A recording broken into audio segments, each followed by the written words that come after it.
d'ajouts, des retraits et des substitutions des candidatures, conformément aux dispositions de l'article 16 de la loi numéro 15/001 du 12 février 2015, modifiant et complétant la loi numéro 06/006 du 9 mars 2006.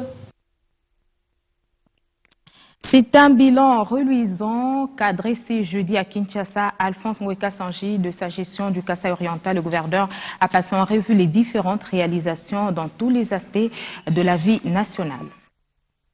Devant un auditoire constituant majorité des originaires du Kasaï oriental, le gouverneur sortant a dressé le bilan de ses actions à la tête de la province depuis 2007.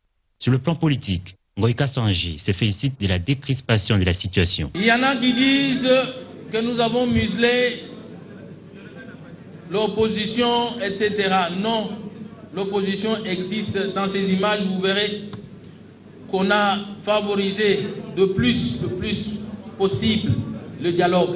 Autre succès politique enregistré, c'est l'harmonie entre institutions en province. Nous sommes la province dont les institutions ont été le plus stables de la République. Il n'y a pas eu de problème entre l'Assemblée provinciale et le gouvernement provincial. Abordant le volet agriculture, le gouverneur se réjouit notamment de la baisse du prix de maïs. Le maïs qui coûtait 4 000 francs congolais a chuté de 4 000 jusqu'à 400 francs congolais. Sur le plan des infrastructures routières, des avancées sont également notées. Aujourd'hui, nous avons 2000 km de routes réhabilitées. D'autres exploits, c'est aussi dans le secteur de l'éducation. Notre province est arrivée même à la première position l'année dernière en termes de résultats des examens d'État. Parlant du transport, Alphonse Ngoïka Sangui a salué la bravoure de motards kassaïens, communément appelés Wewa. Il faut féliciter nos jeunes gens. Quand ils voient son business, dans son business, ils voient qu'il achète la moto à 1300. Après 6 mois, il a une autre moto. Après 6 mois, il a une autre. Pendant ce temps, dans la province voisine, la 27e promotion des académiciens de l'école militaire de la ville de Kananga a prêté serment hier à l'IFO, une cérémonie de collation des grades qui a connu la présence du ministre national de la Défense qui a appelé les lauréats au sens de responsabilité. C'est ce vendredi 21 août 2015 que la cérémonie de collation des grades et clôture de l'année académique 2014-2015 intervient à l'Académie militaire de Kananga. Le professeur Émile Ngoï, ministre de la Défense nationale, séjourne déjà à Kananga pour la circonstance. Suivez le ministre national de la Défense. L'objet de ma mission est double. D'abord, la clôture de l'année académique dans l'Académie militaire de Kananga. Ensuite, je voudrais envisager de lancer quelques projets pilotes ici, dans la garnison de Kananga, tels que l'érection de poulaillers assistés, comme on l'a fait ailleurs. Et voilà, que ça me suffit. Ici, c'est toujours particulier. D'abord, le gouverneur, c'est un ami, c'est un frère. Ensuite, avec Kananga, on est dans la même presserée.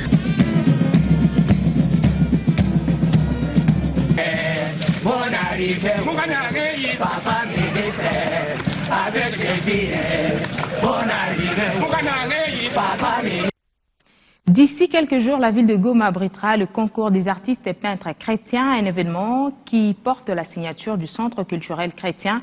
Objectif, gagner des âmes. Une centaine des artistes et peintres de plusieurs églises chrétiennes de Goma prendront part à ce concours. C'est devant la presse que le président national du Centre culturel chrétien a annoncé l'organisation de ces concours des artistes et peintres chrétiens. Goma, une ville bourrée de tous les talents artistiques. Le CCC veut en promouvoir. Ce qui va se passer, ces peintres-là, ce sont des professionnels. Lorsqu'ils viennent s'inscrire. Nous prenons les noms, nous prenons les adresses et tout. Et chacun fait son devis par rapport au tableau ou à l'art qu'il va faire. Et la peinture que nous attendons ou les dessins que nous attendons de ces artistes-là, c'est des dessins qui ont trait avec les textes bibliques, les textes qu'on retrouve dans la parole de Dieu. Ça veut dire, ce sera une illustration de l'Arche de Noé, par exemple. Nous voulions non seulement d'abord avoir les peintres qui vont participer au concours, mais les peintres, les connaître, ça veut dire les répertorier en général.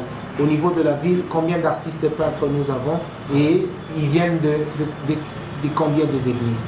L'idéal pour ces concours, gagner les âmes perdues à travers l'art, a déclaré l'organisateur. Moi, je crois qu'à travers un tableau, un homme peut être sauvé. Un païen peut passer devant un tableau, il le regarde. Si on lui explique ou en voyant seulement ce tableau, il peut comprendre et se dire, voilà, il sent une interpellation au fond de lui et il vient à Christ. C'est ça, au fait, l'objectif. Une première à Goma et les artistes actifs dans la ville s'en félicitent. Je trouve que c'est une très belle initiative de rassembler les artistes peintres, pas seulement musiciens, chanteurs, guitaristes, non. Parce qu'on donne beaucoup plus d'importance maintenant à la musique qu'à d'autres activités. Mais je pense que c'est une bonne idée et je pense que ça sera la première. Ils sont déjà plusieurs artistes des églises chrétiennes de Goma qui se sont déjà identifiés pour prendre part à ces concours vers le début du mois prochain. On va parler action verte avec le charbon de bois durable qui est d'une importance capitale dans la contribution à la réduction des trafics de préservation du parc national des Virunga dans ce qui constitue un événement marquant pour la conservation autour du parc national des Virunga dans l'est de la République démocratique du Congo. Les habitants de la ville de Goma pourront s'approvisionner à profusion de charbon de bois produit de manière durable. Pour rappel, la semaine dernière, 2 camions y ont déchargé plus de 16 tonnes de charbon de bois produit à partir d'arbres plantés autour du parc des Virunga grâce à un projet géré par le Fonds mondial pour la nature appelé Ecomakala. Selon le directeur du Fonds mondial pour la nature pour l'Afrique centrale, ceci est un événement remarquable pour la conservation de cette zone souffrant de nombreux troubles. Le charbon de bois durable démontre que les habitants de Goma et ses environs ont accès à une source d'énergie qui ne porte pas atteinte aux ressources de ce parc précieux. Des voix se lèvent depuis peu pour d'un côté fustiger le glissement et de l'autre exiger une transition au vu de certaines contraintes devant lesquelles la Commission électorale nationale indépendante est confrontée. Un autre son de cloche qui vient de se faire retentir est celui du Parti du Peuple pour la Reconstruction et la Démocratie, le PPRD, qui par le biais de son secrétaire général affirme que ces différentes opinions qui soufflent ne sont que des expressions jugées normales dans un contexte démocratique. Henri Mouvasakanya était de passage à Biwan. Consultation, dialogue, élection, révision du fichier électoral, respect du délai constitutionnel, transition, glissement, on est loin d'arrêter la liste du vocable politique. Les ingrédients sont vraiment bien fournis et alimentent à souhait le débat dans le tout décor permettant de nourrir les discussions. À chaque groupement politique sa thèse et sa position. Les pinceaux s'entremêlent et des plus belles. Toute considération bien mesurée, cet exercice est jugé normal dans un contexte démocratique par le PPRD. Le PPRD se pose en arbitre par rapport à toutes ces voix qui s'expriment. C'est ça la vie démocratique. Il faut laisser les Congolais exprimer leur volonté en toute liberté.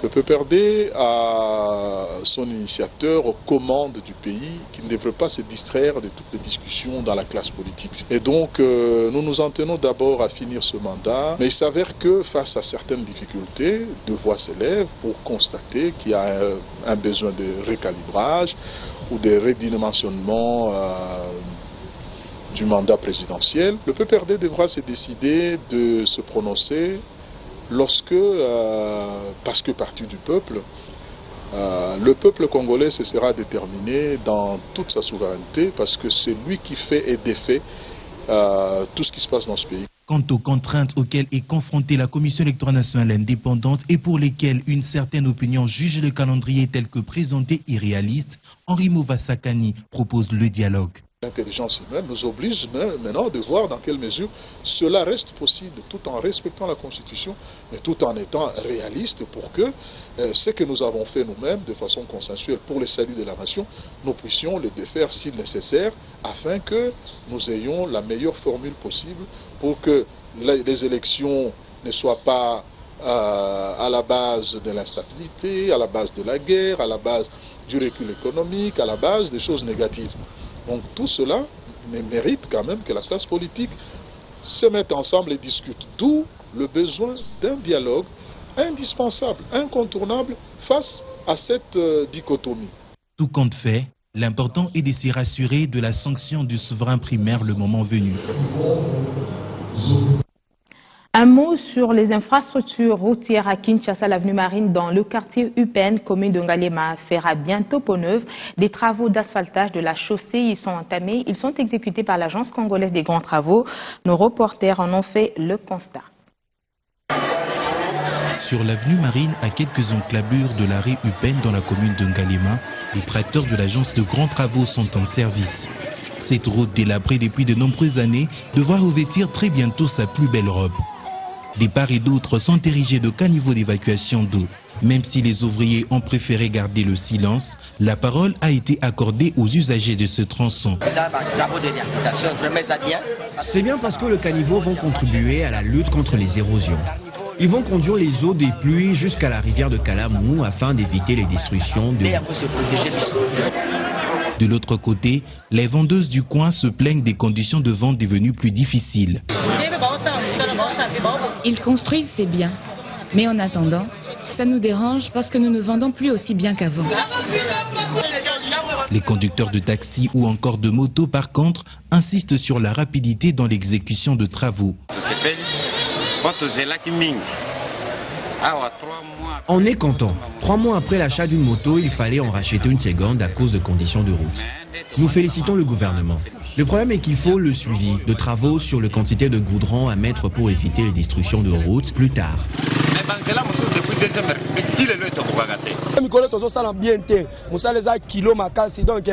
Ces temps-ci, nous ne travaillons pas bien. Le travaux cause des embouteillages, ce qui nous empêche un meilleur rendement. Nous réclamons de la rapidité dans ces travaux. La rénovation de ce tronçon va désengorger ce quartier qui connaît très souvent des embouteillages monstres. On parle sport, basketball. New Génération a fait une entrée remarquable après avoir dominé Terreur par 82-63. SCTP Kinshasa a eu raison de SCTP Matadi en l'emportant par 82-62. SCTP Mbanza-Ngungu affronte Terreur cet après-midi en première explication. Et en seconde explication, ASB Mazembe match SCTP Matadi.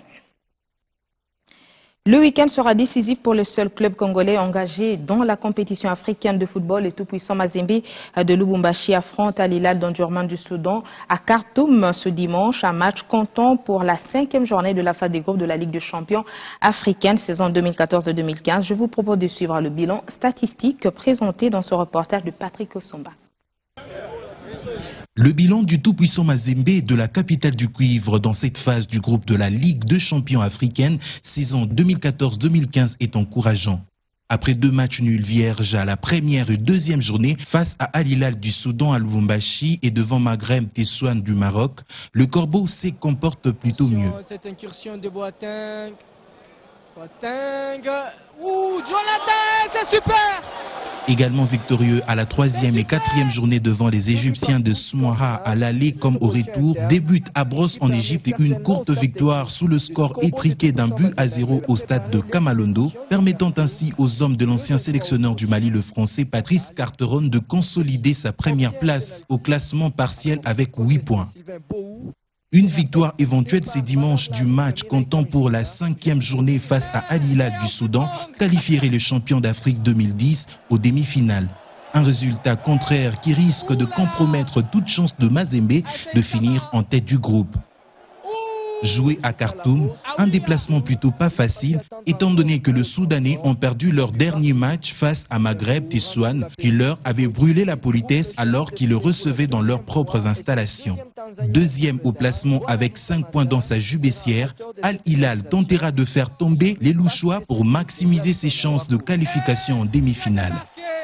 Autre rencontre de ce groupe A verra Maghreb Tessouane du Maroc en découdre avec Soumha d'Égypte. 2-1, résultat à la pause. Au retour, il a fallu... On va boucler cette page sportive avec la 9e édition du tournoi Justice Loisirs, édition 2015-2016, qui débute le 4 septembre prochain. Rencontre qui était au menu de la réunion technique qui s'est tenue à la FECOFA dans la salle Kalakala Mukendi ce vendredi. On écoute donc Maître Makengo, président de la structure. Réunion technique et tirage au sort, tel a été le menu à l'ordre du jour du tournoi Justice Loisirs, édition 2015-2016, organisé par la Ligue sportive pour la promotion et la défense des droits de l'homme. 9 équipes vont prendre part à ce tournoi qui débutera le premier week-end du mois de septembre. Nous allons aussi réfléchir avec les avocats, magistrats, avec tous les penseurs qui sont dans ce tournoi, sur certaines questions aussi qui concernent le sport, notamment sur le dopage, sur la violence, sur la santé et le sport. Et nous allons aussi primer. Donc on a aussi décerné certains trophées à nos champions, à ceux-là qui nous ont aussi quittés. Pour cette année, le trophée 9e édition sera dénommé trophée Kalala Mukendi. Voilà le décor de la présente édition, toujours sous un signe de fair play. À titre de rappel, c'est l'AS Balance du barreau de la Gombe qui est tenant du titre.